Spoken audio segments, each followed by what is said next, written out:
And those of you who are around the track, who are over the age of, let's say, 25, may well have driven a Mini similar to, or perhaps identical to, some of those that you're seeing. Lots of Coopers, as you might imagine, the odd Austin variant as well, and you'll see the Woolseys there with the ghost light in the grille, the Woolsey Hornet, the Riley Elf, the booted version of Alec Isigonis's Car for the Masses. We were talking about this morning on the radio show as everybody was coming in, and really the Mini did exactly for Austin and Morris what the Austin 7 did in the 1930s, is it brought affordable motoring to the average family man, and there can be very few people around the Goodwood area who are coming in this weekend who haven't driven a Mini, maybe learned to drive in a Mini, their mum took them to school in a Mini.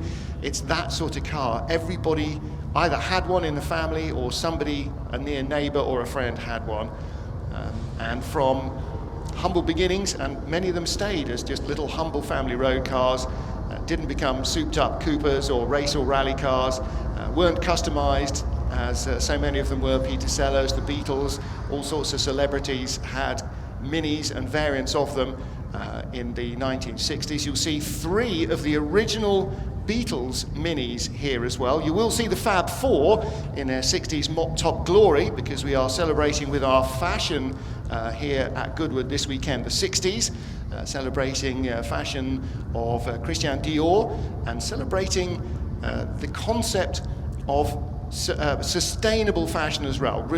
Sustainable fashion is very much the go if you're looking in the 1960s pre-65 car park outside, keeping the cars of the period going, and that's exactly what all these Mini owners are doing, is a lot cheaper and a lot better for the planet than just going out and buying the latest new car.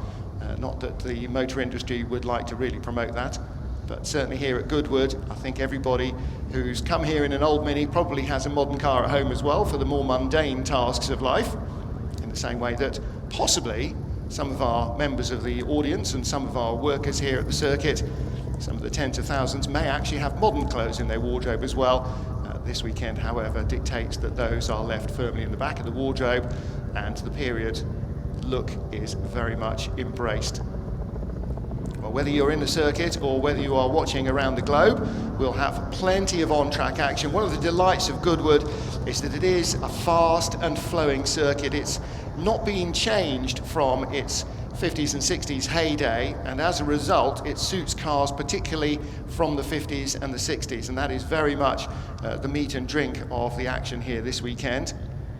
So whether you are watching for the single-seaters, for the pre-war and post-war cars, or whether you're looking for the big GT cars, our GT race, the Kinrara Trophy, that will start practice very shortly, a mouth-watering selection. One of the chaps was saying there's, I think, 24 or more Le Mans wins between our drivers. We have a winner of every Le Mans since 2010. In fact, since 2000, I think, on the grid. So that's Tom Christensen covering most of those off. Men like Andre Lotterer here as well. You'll see Darren Turner, current GT racer in the World Endurance Championship and Le Mans, of course, for Aston Martin, and a whole host of other extremely well-known sports car names from current and previous eras. And a chance to see some fabulous machinery being driven on its door handles is not to be missed. So the car's already in the collecting area, even as most of our Minis are trying to make their way back out. At breakfast this morning in the hotel just up the road, the poor folk who had tried to sign on, sort of 75 Mini owners,